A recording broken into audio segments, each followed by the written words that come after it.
Hello नमस्कार. तर आज मी करणार होते किचनची डीप क्लिनिंग.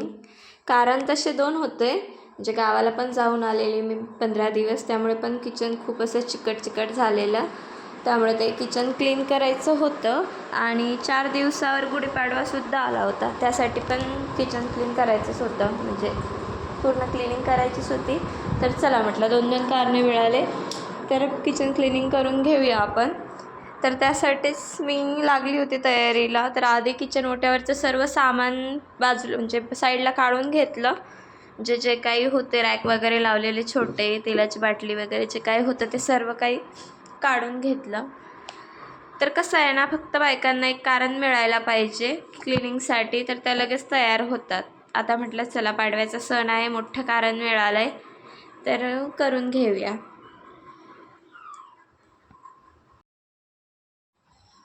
ओट्यावरती चढून ज्या काही रॅक लावलेल्या होत्या त्या काढायला घेतल्या आणि नंतर मग घासायला घेतलं सगळं. तर लिक्विड अवेलेबल नव्हतं. लिक्विड असलं म्हणजे विम लिक्विड मिळतं, ते जर असलं तर त्यानेच घासा. आता ते नव्हतं म्हणून मी साधं साबणमध्ये पाणी टाकून आपले भांडे घासायचे, तर तेच घेतलं होतं. आणि जी काय म्हणतात त्याला, गालाची जे ग्रीनवाली स्क्रब येतो ना, त्या स्क्रबने घासा, म्हणजे स्क्रॅचेस पडत नाहीत ज्याच्या खिडकीला वगैरे काचेच्या. आणि टाईल्सवरती पण स्क्रॅचेस पडत नाही, त्याच्यामुळे ती हे वापरते मी, गालाची ते स्क्रब. आणि सगळं एक एक करून, म्हणजे आधी हिकडली भिंत घासून घेतली आणि जेवढी क्लीन दिसते ना, म्हणजे व्हाईट आहे दुरून बघितलं तर एवढं वाटत नाही, पण घासायला बसलं ना एवढं सगळं धूळ होती ना त्याच्यावरती.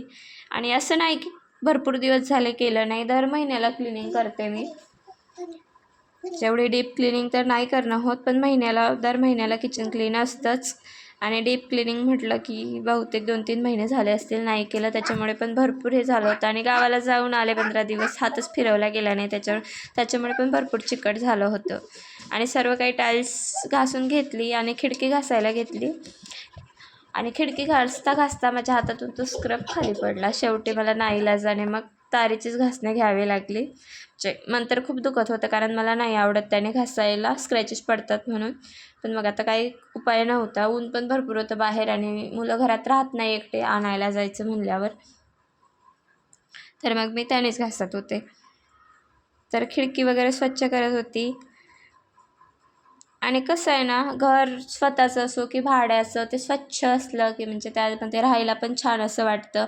आणि मेन म्हणजे आपला जीव सर्व किचनमध्ये असतो.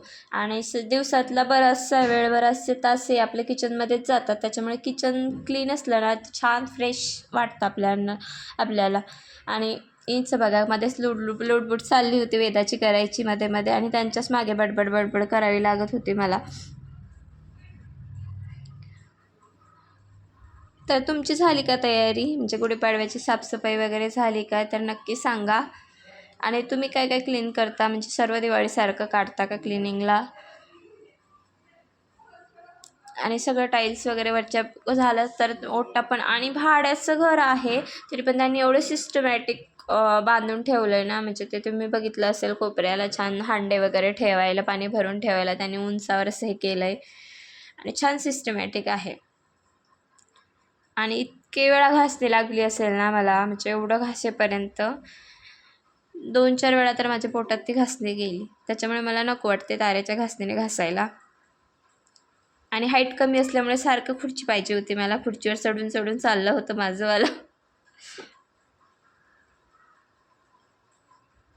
हाईट कमी असली की भरपूर प्रॉब्लेम येतो. जाऊ दे, आपल्या हातात नाही आहे ते. तर मस्त असं घासून घेतलं आणि पाण्याने मस्त क्लीन करायला घेतलं होतं.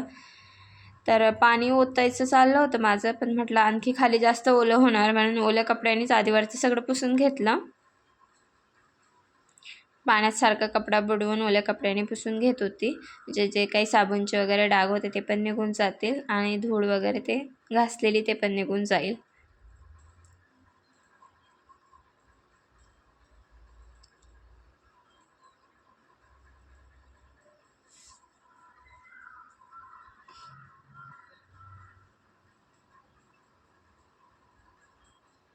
छान असं क्लीन डबल म्हणजे एकदा पुसून झाल्यावर डबल डबल हात मारून घेत होती, म्हणजे साबणचे वगैरे डाग नको राहायला म्हणून, छान निघायला पाहिजे.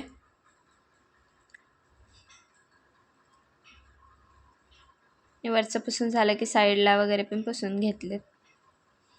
आणि माझं ते जे रॅक लावायचं स्टँड आहे ते काढता काढता एका साईडला त्याचं ते अडकवायचं असतं हुक, ते तुटलं आहे. आता बघू लावताना बसतंय की नाही व्यवस्थित तर. आणि नंतर मग खिडक्या पण पुसायला घेतल्यात. बाहेर छान वारं चाललं होतं, तुम्हाला दिसत असेल. आणि एवढी छान छान झाडं आहेत ना पाठीमागे, म्हणजे आंब्याची पेरूची मोठी मोठी झाडं आहेत.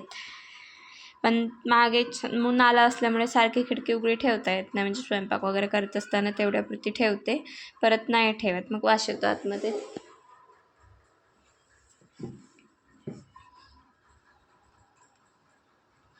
आणि वरचे सगळे टाईल्स वगैरे खिडक्यापासून झाल्या की मग सगळी पण घासायला घेतली. बरं लक्षात आले, बर्नर तसेच होते, नाही तर त्यामध्ये पाणी गेलं असतं. बर्नर वगैरे काढून घेतले, सगळी घासून घेतली आणि मग किचन ओटा धुवायला घेतला.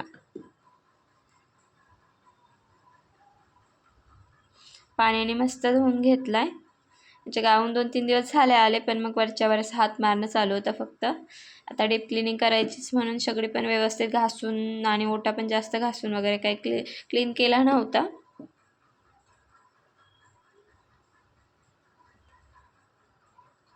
आणि माझ्या शेगडीचं खाली जे स्टँड असतं ना पाय त्याचे, तर ते तुटलं आहे.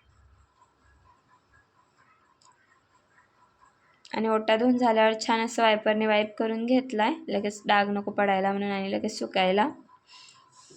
आणि लगेचच्या लगेच स्टँडसुद्धा धुवायला घेतलेत. जे रॅक आहेत ना, डबे ठेवते मी चहा पावडरचे, आणि इकडून जे क्लिनिंगचे सामान असतं वायपर वगैरे अडकवलेलं, ते रॅकसुद्धा घासायला घेतलेत. ते क्लीन करून घेतलेत पूर्ण. ते पण मला वाटतं मी 2 महिने साधारण झाले लावलेत, आणि त्याला घासलंच नव्हतं, म्हणजे मी काढलंच नाही तेव्हापासून. त्याला वरचेवर पुसून घेत होते फक्त, आणि इथे सुद्धा मला परत घासणे लागले.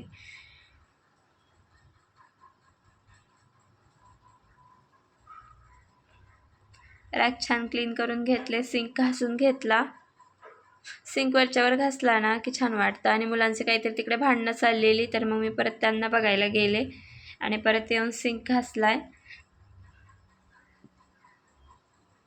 स्वच्छ पाण्याने क्लीन वगैरे करून घेतला नंतर. आणि लगोच्या म्हणजे वेदाला पण झोपायचं होतं वगैरे, तर म्हणून म्हटलं रॅक कधी सुकू द्यायच्या त्या, म्हणून मग त्या पण कापडाने लगेच नॅपकिनने पुसायला घेतल्या. नॅपकिनने कोरड्या वगैरे केल्या आणि लगेच लावूनसुद्धा दिल्या. ह्या रॅक मी शोवरून घेतलेल्या आहेत. 2 छान आल्या. एक आयला हुकसुद्धा आहे खाली, त्या मी सिंकच्या तिथे वापरते, म्हणजे खाली आपलं वायपर वगैरे अडकायला बरं होतं. आणि दुसरं ते बिना हुकचं आहे, त्याच्यात मी डबे ठेवते साखर चहा पावडरचे. छान आहे क्वालिटी. आणि हे बघा, गालाच्या घासण्या मला सामान लावताना दिसल्या, माझ्याकडे अवेलेबल होत्या, पण मला तेव्हा माहीतच नाही माझ्याकडे आहे, तर म्हणून मग मला तारेच्या घासणीने घासावं लागलं. असं काहीसं होतं, कधी कधी विसरल्या जातं. आपल्याकडे अवेलेबल असतं, पण आपल्याला वाटतं आहेच नाही. एक छोटासा ब्रशसुद्धा ठेवते मी तिथे सिंक क्लीन करायला. सिंकचे काठ वगैरे असतात ना, तर ते छोटा एक ब्रश ठेवला आहे, वायपर आणि आपली पाणी गाळण्याची गाळणी. आणि हे डबेसुद्धा लावून घेतलेत. तर मला आत्ता परत फरशी पुसून घ्यायची आहे, कारण मी सकाळी पुसली होती, पण बघा आता सगळे पाण्याचे साबणचे डाग पडलेत खाली. तर एक काम माझं आता जास्त झालं आहे. आणि हे जे खालचं आवरायचं आहे भांडी वगैरे, आता मी हे उद्या आवरणार, कारण आता उशीर झाला आहे. वेदाला पण झोपवायचं आहे आणि फरशीसुद्धा पुसायची आहे. आणि हा माझा अवतार पण असं झाला आहे. मला पण आवरायचं आहे. आधी वेदाला झोपवते, नंतर मग माझं आवरते. आत्ता पूर्ण किचन क्लीन करून झालं आहे आणि लावूनसुद्धा घेतलं आहे मी रॅक वगैरे. तर बघा किती छान चमकतं आहे किचन. तर चला, चॅनलला सबस्क्राईब केलं नसेल तर प्लीज सबस्क्राईब करा, लाईक करा, आणि पुन्हा भेटू एका छानशा व्हिडिओमध्ये. तोपर्यंत बाय.